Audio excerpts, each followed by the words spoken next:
Swayam Prabha. Digital India. Educated India.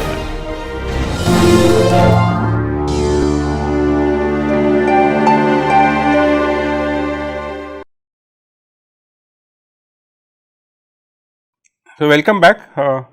Let us wind up our discussion on plan space planning now, or partial order planning as it is called. And remember that the output, the solution plan that is returned by partial order planning or plan space planning is a partially ordered plan essentially.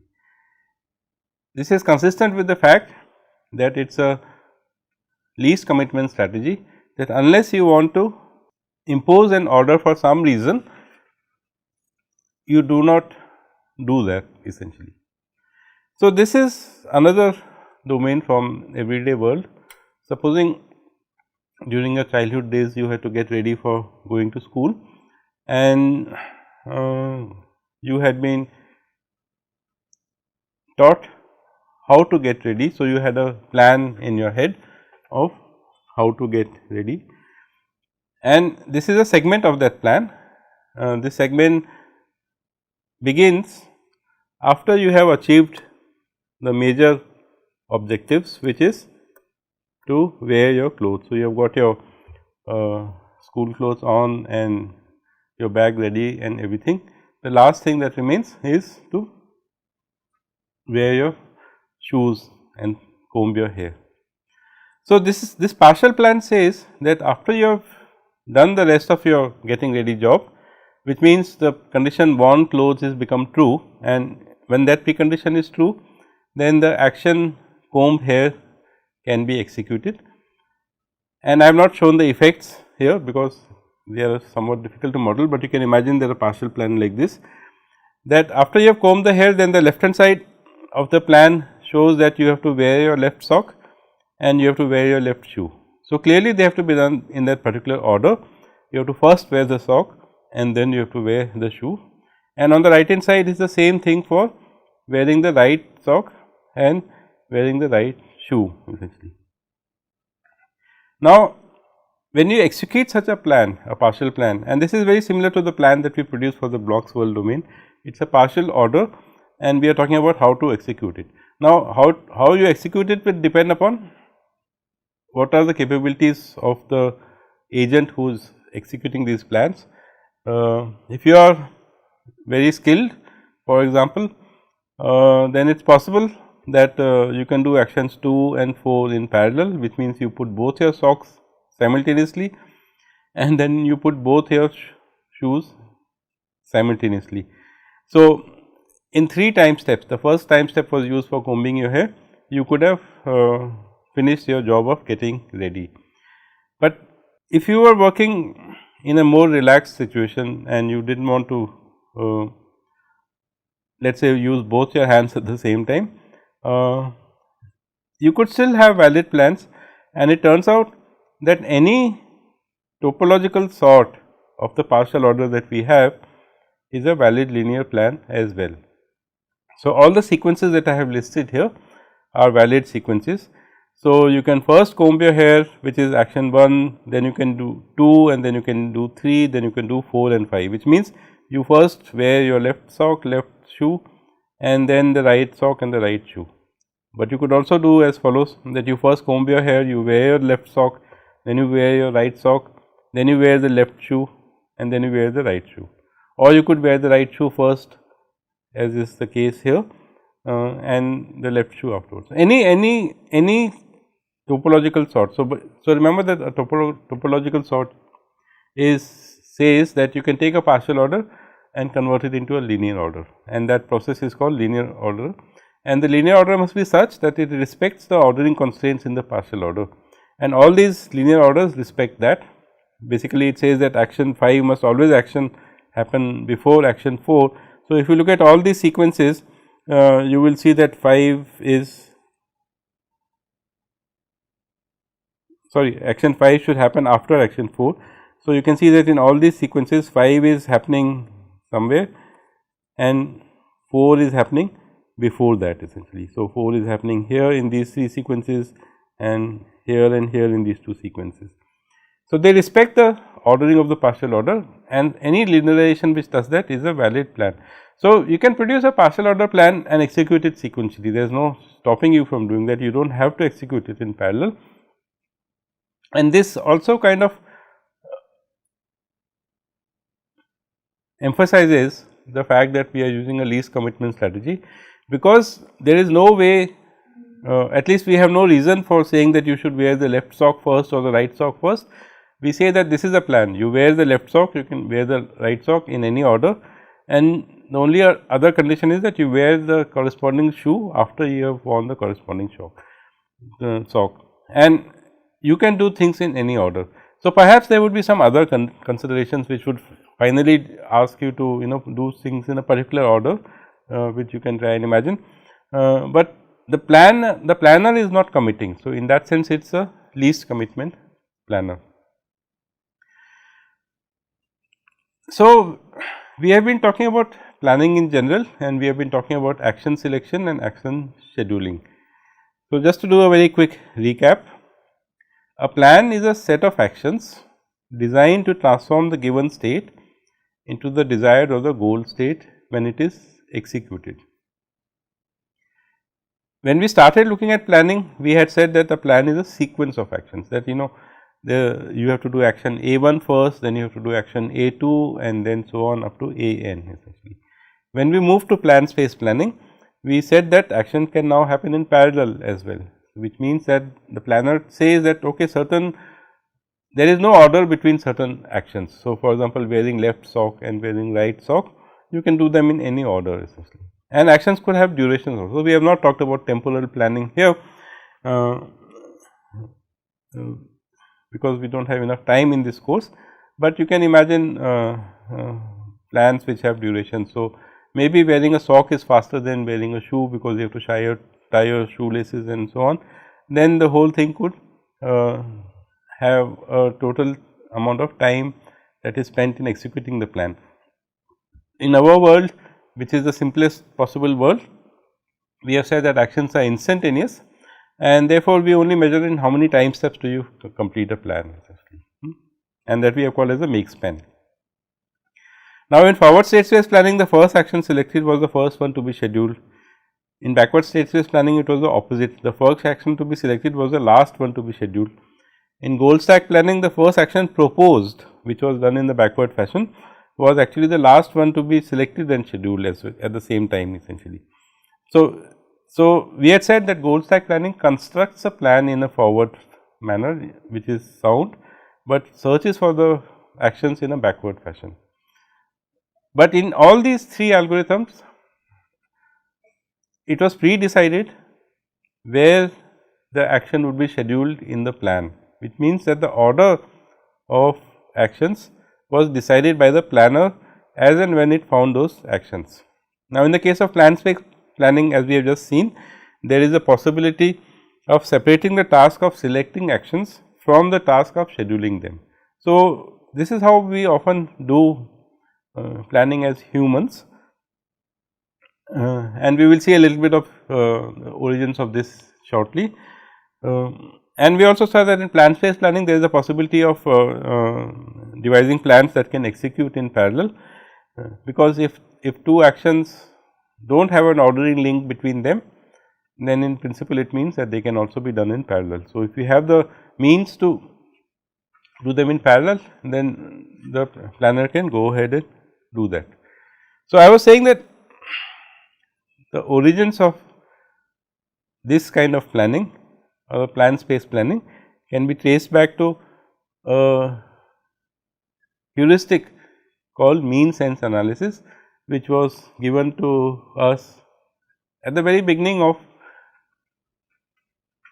AI development. Remember that we had talked about the Dartmouth conference, and 2 of the people who were there in the Dartmouth conference, which happened in 65 or so, were Alan Newell and Herbert Simon, and they, in their seminal work, which is, and there is a huge book called Human Problem Solving, they propose a general purpose strategy for problem solving, which they call as general problem solver. The program that is based on that is called the general problem solver, and this program encapsulates a heuristic approach which they call as means ends analysis, and this is a technique that we often refer to even in modern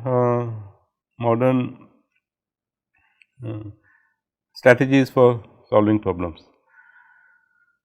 So, the basic idea of means ends analysis is as follows, that you compare the current state with the desired state, and that is what the task of planning is, right, to transform somehow the current state into the desired state. Now, this is taking in some sense a removed or a distant view or a global view of the problem and says, okay, what is the current state and what is the desired state, and list the differences between them. So, certain things may be may not be the same. So, for example, the current state may be that your plate is empty. Let us say you are going to a buffet or to a canteen where you can pick up food that you want, and the desired state may be that you want certain things in your plate. So, maybe you want a little bit of biryani, maybe you want a little bit of raita, maybe you want some salad, maybe you want a sweet dish. So, all these are things which are differences that which are not true in the current state, and you want them to be true in the desired state. And what the general problem solver strategy or the means ends analysis says, that look for ways to reduce those differences. Okay. So, evaluate the differences in terms of some magnitude in some manner, that which difference is more important to be reduced, and then address that difference first essentially.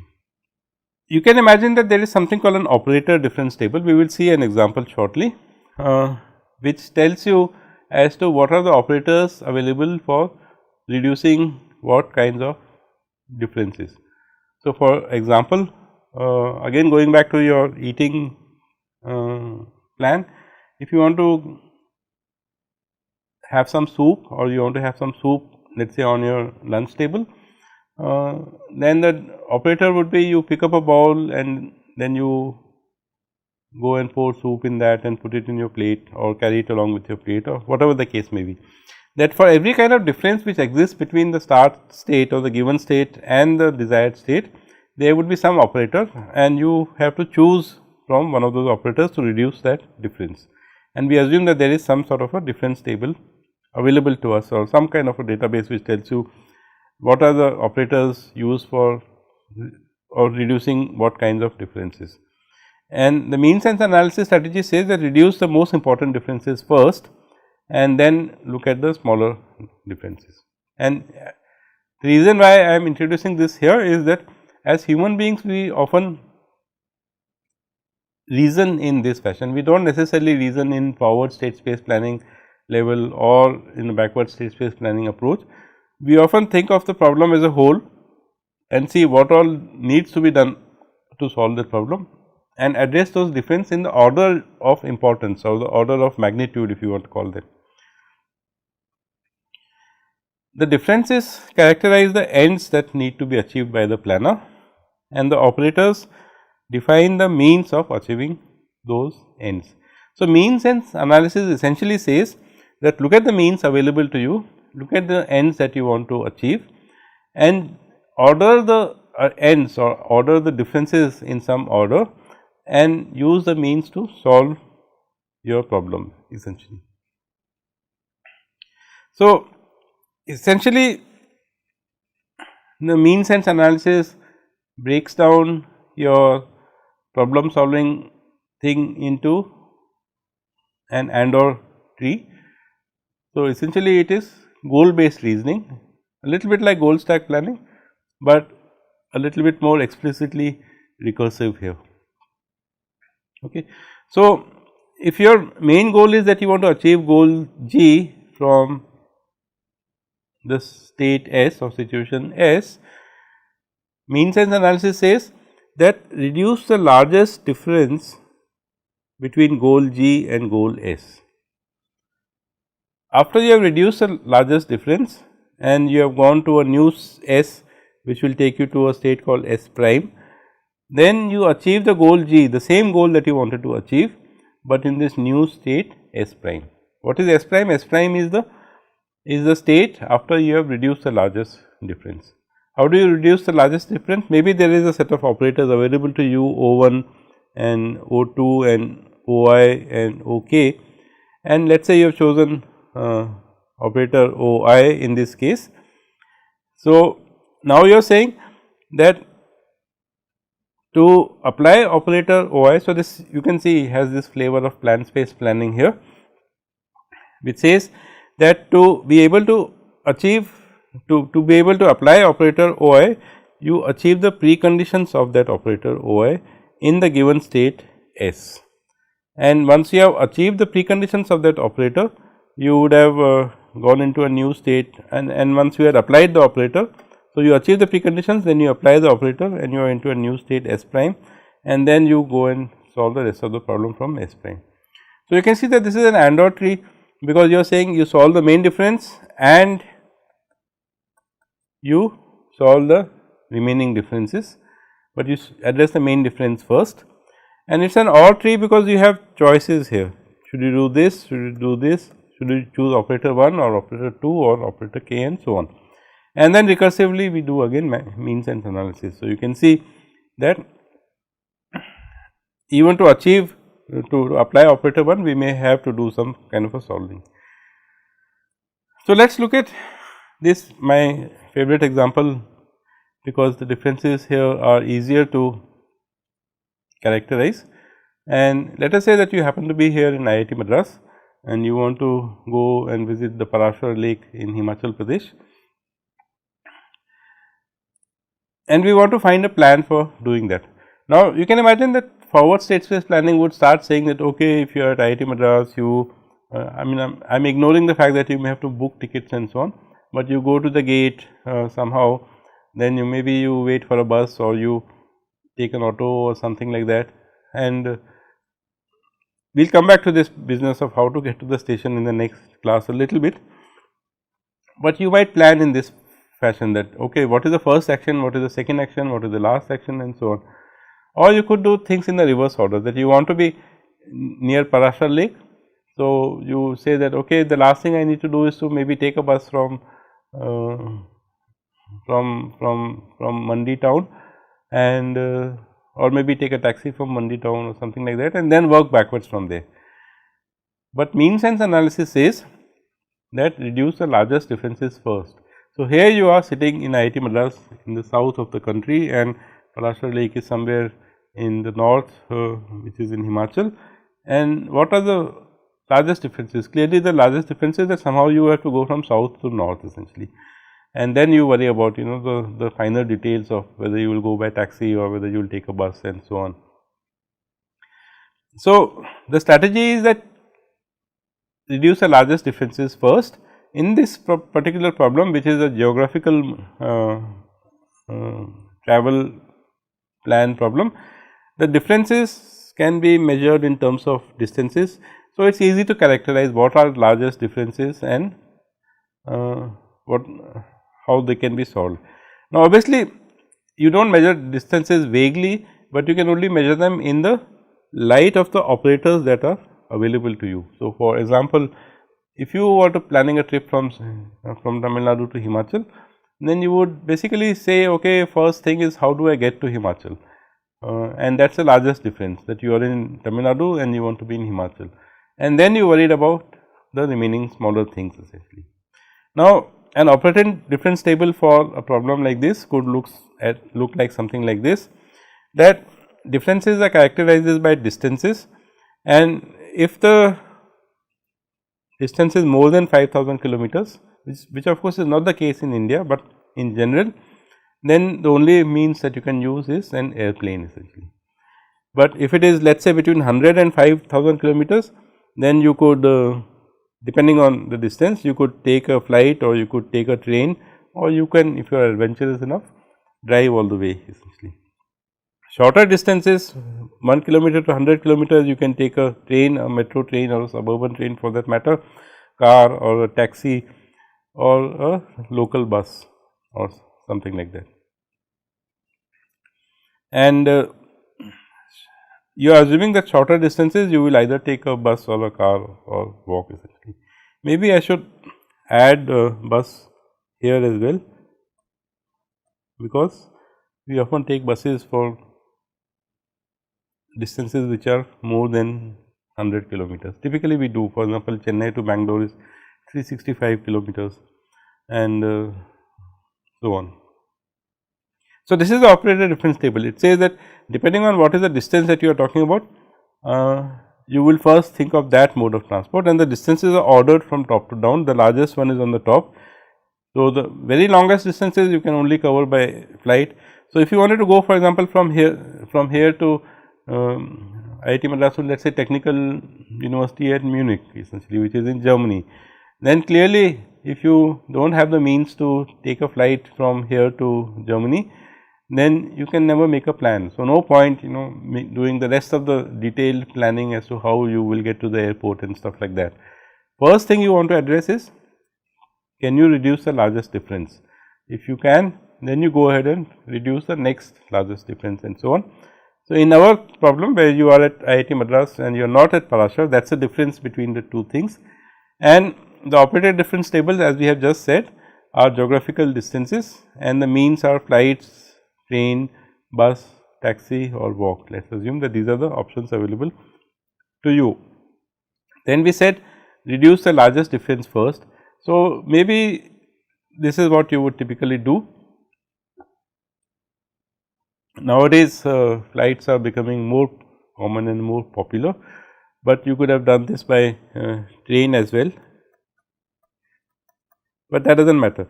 The distance from Chennai to Delhi is about 2000 kilometers, and either would work essentially. I mean, I spent a lot of time traveling between Chennai and Delhi in the Tamil Nadu Express, which takes 2 nights to get there.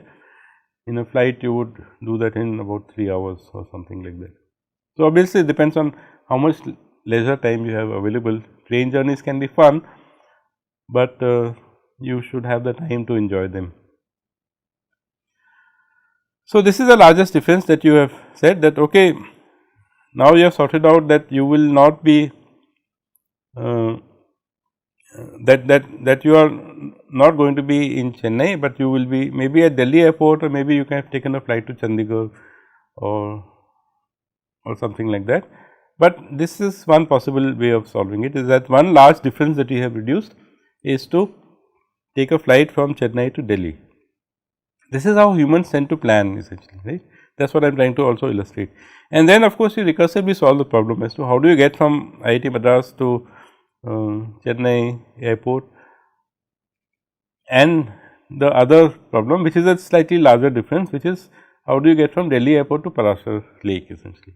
So, our strategy has been to reduce largest differences first.